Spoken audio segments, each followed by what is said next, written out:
Départemental. Bonjour, messieurs, dames. Tout d'abord, est-ce que vous entendez? Oui, oui, très bien. Tout d'abord, toutes nos excuses évidemment pour le retard pris sur la première audition, mais qui était importante. Nous auditionnons les deux présidents de chambres d'agriculture du Tarn et de la Haute-Garonne. Je vais essayer d'aller rapidement pour vous laisser la parole le plus rapidement. Plus rapidement. Vous le savez, nous sommes dans le cadre de cette commission d'enquête et je vous remercie d'ailleurs d'avoir participé, d'avoir accepté de participer à cette audition. Je vous souhaite donc la bienvenue, Madame Stéphanie Caven. Vous êtes directrice de l'attractivité et de la culture du département du Tarn. Si nous vous auditionnons, c'est que votre service a compétence sur la question de ce qu'on appelle le remembrement, mais plus généralement des aménagements fonciers dans le cadre du chantier de l'autoroute A69. Alors, vous me préciserez que vous êtes bien accompagné de Monsieur Jean Barillot, donc qui est directeur général adjoint des mobilités, de l'aménagement durable, de l'environnement et des citoyennetés, de Madame Inès Bertin, chargée de mission pour l'aménagement foncier, et enfin de Monsieur Patrick Maury, assistant à maîtrise d'ouvrage du département, géomètre expert agréé en aménagement foncier et directeur du cabinet Yantris à Toulouse. Mesdames et messieurs, donc je vous remercie de contribuer à nos travaux. Votre audition, comme je vous l'ai dit, vient et fait suite à celle des deux présidents des chambres d'agriculture de Haute-Garonne et du Tarn. Nous avons parlé protocole d'indemnisation, mais pas que. Nous avons parlé aussi également remembrement et aménagement foncier. C'est précisément sur ces sujets que nous souhaitons vous auditionner cet après-midi. Donc, merci de nous faire les précisions que vous en avez fait, de nous dire peut-être plus particulièrement les raisons qui vous ont conduit à privilégier cette question de l'aménagement foncier et dans quelles conditions et la manière dont les choses se déroulent. Avant de vous exprimer, je me permets de rappeler que notre audition est donc publique et qu'elle est retransmise sur le portail de l'Assemblée nationale.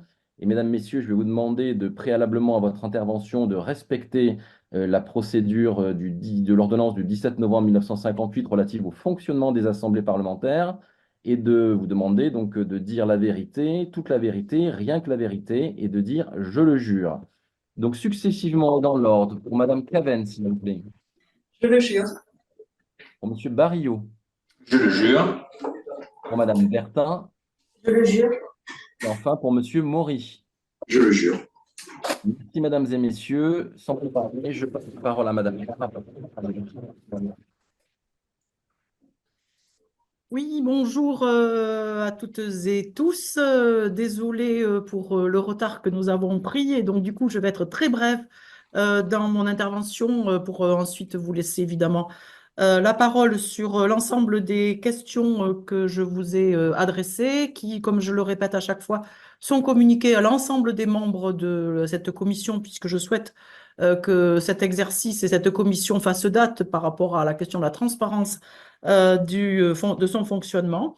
Comme vous le savez, notre commission d'enquête a pour objet d'examiner le montage juridique et financier de l'autoroute A69. Elle passe par des espaces agricoles et donc provoque des remembrements d'exploitation qui constituent des actes juridiques connexes au dossier et au cœur du dossier que nous examinons, mais qui revêtent une très grande importance puisqu'elles bouleversent durablement les équilibres agricoles tels qu'ils sont pratiqués parfois depuis de très très nombreuses années. Il s'agit donc particulièrement de situations humaines que nous avons et que vous avez à gérer dans ce cadre-là, tout en essayant de préserver au maximum, évidemment, à la fois la praticité pour les pratiques agricoles, mais également les conséquences environnementales. Donc, je vous ai adressé ce questionnaire très technique que j'ai communiqué donc à mes collègues.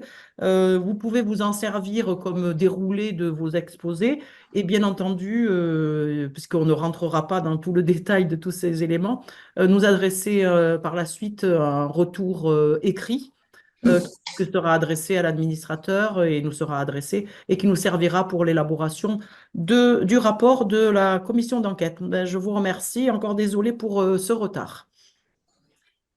Pas de problème. Merci Madame la rapporteure. Du coup, je vous propose peut-être des réponses et en tous les cas un propos à plusieurs voix et vous allez comprendre effectivement pourquoi. Et en tous les cas, nous allons essayer bien sûr de suivre l'ordre de vos questions, voilà, qui sont bien sûr en plus tout à fait cohérentes par rapport à la chronologie des événements. Donc effectivement, le département en fait est compétent en matière d'aménagement foncier, agricole, forestier et environnemental depuis seulement 2005. C'est une compétence qui était jusqu'alors exercée par l'État et que l'État a dévolue au département dans le cadre de la loi sur le développement des territoires ruraux. Voilà. Et donc, effectivement, sur ces questions de grands ouvrages linéaires comme celui dont on va parler pour la 69, eh bien, c'est une compétence que depuis 2005, nous n'avons pas mise en œuvre, et en fait, pour laquelle nous sommes structurés au niveau du département du Tarn, bien sûr, à l'occasion du projet autoroutier entre Castres et Toulouse. C'était un préalable, voilà, que je souhaitais faire pour expliquer un petit peu notre organisation, c'est-à-dire avec des agents au sein du département, mais également un assistant à maîtrise d'ouvrage. Alors la genèse du projet, eh bien en fait, nous avons été saisis directement par le préfet, le 6 avril 2016, dans le cadre en fait de la mise à l'enquête publique de la liaison autoroutière entre Castres et Toulouse. Donc nous avons été saisis officiellement pour le lancement de ces procédures d'aménagement foncier, agricole et forestier.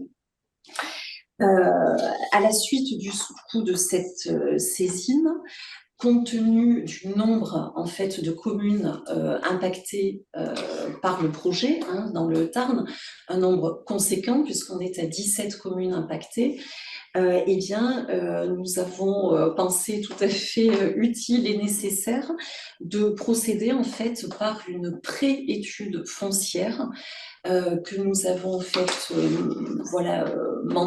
pour laquelle nous avons missionné un bureau d'études externe, un bureau de géomètres experts agréés qui s'appelle Sogexfo. Donc ça, c'était début 2017. Pourquoi nous avons souhaité agir de la sorte, c'est que au vu du linéaire en fait concerné, nous avons voulu avoir une vision de ce que pourraient être en fait les périmètres des commissions locales d'aménagement foncier qui sont en fait la base même de notre procédure d'aménagement foncier. Vous allez comprendre pourquoi. Parce qu'en fait, même si le département est à la manœuvre en termes d'organisation, de gestion, de secrétariat, de bonne gestion de l'ensemble de la procédure. Pour autant, la procédure est décidée localement par ces commissions locales d'aménagement foncier sur les territoires impactés. Cette préétude, effectivement, permettant d'anticiper en fait les zones territoriales de cohérence pour les futures recompositions parcellaires. Et cette préétude a conduit à définir en fait sur les 17 communes 7 commissions locales d'aménagement foncier. 2 purement communales, celle de Castres et celle de Saint-Germain-des-Prés, et 5 autres intercommunales, c'est-à-dire procédant à 5 reprises, on a procédé à des regroupements de communes, considérant qu'au vu des propriétés et des exploitations agricoles, il pouvait y avoir en fait des interactions intéressantes à traiter au sein de ces 5 périmètres-là. Donc ça, en fait, ça a été fait au cours de l'année 2017. Et alors, peut-être je rajouterai, excusez-moi, un dernier point sur, bien sûr, au-delà de l'obligation d'agir pour le département du Tarn, voilà, parce que l'ensemble de la procédure est clairement formalisée par le Code rural. Voilà. Et le département du Tarn a vu aussi, bien sûr, un intérêt, et sans doute Monsieur Jean-Claude Huc vous l'a indiqué, mais on parle bien là aussi de mesures dites quand même de compensation des dommages causés aux exploitations agricoles. Hein. On est vraiment dans ce cadre-là. Et c'est d'ailleurs parce que c'est une mesure de ce type-là que sa gestion a été dévolue à ma direction parce que j'ai dans mon champ de compétences, en fait, la mise en œuvre des politiques départementales agricoles. Voilà, c'était un élément que je voulais aussi vous apporter. Voilà, donc ça, on est sur 2017. Le rendu en fait de cette préétude foncière nous permet en fait de présenter les contours de ces commissions locales d'aménagement foncier à la validation d'une commission départementale d'aménagement foncier, la CDAF. Cette CDAF a eu lieu en fait le 24 novembre 2017. Et ce qui nous a permis, en suivant, en fait, de pouvoir faire délibérer les élus départementaux au sein de leur commission permanente, et c'est là encore le Code rural qui le précise de cette manière-là, de faire délibérer donc la commission permanente sur, en fait, l'institution officielle des 7 commissions d'aménagement foncier. Alors, quel est le rôle de ces commissions d'aménagement foncier? C'était aussi le sens de votre première question. Ce sont bien donc des organes décisionnels de la procédure d'aménagement foncier. Elles approuvent l'opportunité d'un aménagement, élaborent et délibèrent le périmètre d'opération concerné, valident le classement des terres qui après réalisé, bon ça on le verra, mais en sous-commission, valide le nouveau projet parcellaire et le programme des travaux connexes éventuellement décidés, examine enfin les réclamations suite à l'enquête publique ou aux consultations publiques nécessaires tout le long de la procédure. À ce stade, je souhaitais vraiment préciser que les décisions sont prises du coup avec une majorité de représentants locaux.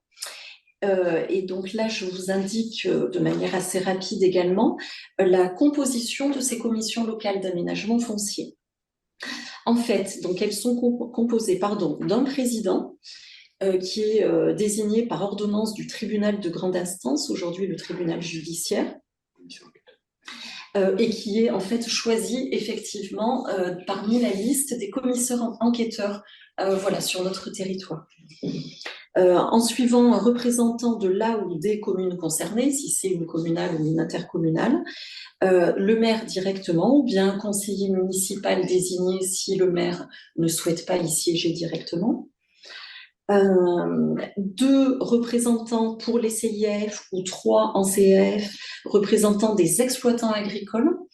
Là, en fait, on peut souligner que les exploitants agricoles sont désignés par la Chambre d'agriculture directement. Ensuite, nous avons 2 représentants lorsqu'il s'agit d'une CIAF ou 3 représentants lorsqu'il s'agit d'une CCAF de propriétaires de biens fonciers. Et là, les désignations sont faites par les conseils municipaux des communes concernées. En suivant 3 personnes qualifiées pour la protection de la nature. Alors, il y en a une désignée par la Chambre d'agriculture. Voilà, c'est Arbres et Paysages Tarnais. Donc là, on peut dire que pour toutes les commissions, c'est tout. Voilà, pour précision, les organismes que je vais vous citer sont présents en fait aux 7 commissions. Donc, le représentant désigné par la Chambre, c'est Arbres et Paysages Tarnais. Les 2 désignés par le président du département, c'est la LPO, la Ligue de protection des oiseaux, et la STSN, c'est-à-dire la Société Tarnaise des sciences naturelles. Ensuite, nous avons 2 fonctionnaires du département du Tarn, un représentant des services fiscaux, un conseiller départemental et en la personne voilà, d'Inès Bertin qui est là autour de la table, une secrétaire qui est agent du département du Tarn, qui pour autant ne participe pas au vote. Hein, voilà. Donc vous voyez, je vous ai fait le détail en fait rapide de la composition. Et on voit effectivement à la fois le caractère voilà, d'indépendance et de représentation oui, du secteur local de proximité. Voilà déjà pour à la fois la genèse, on va dire, le démarrage de nos opérations et la constitution des commissions.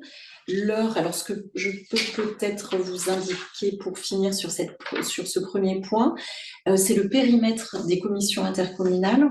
Donc je vous ai parlé, déjà des commissions communales, et sur les intercommunales, on a la commission de Telatte, Montcabrier, Bagnères, le regroupement de ces 3 communes, la CIAF de Cambon-les-Lavores, Morins-Copon et Villeneuve-les-Lavores, la CIAF de Cuctoulza, Algans, la CIAF de Lacroisie, Puylaurens et Appel, et enfin la CIAF de Saïs, Soual, Cambonnay-sur-le-Sort et Viviers-les-Montagnes.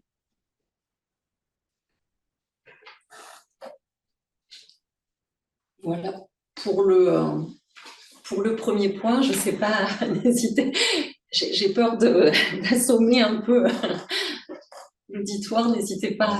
C'est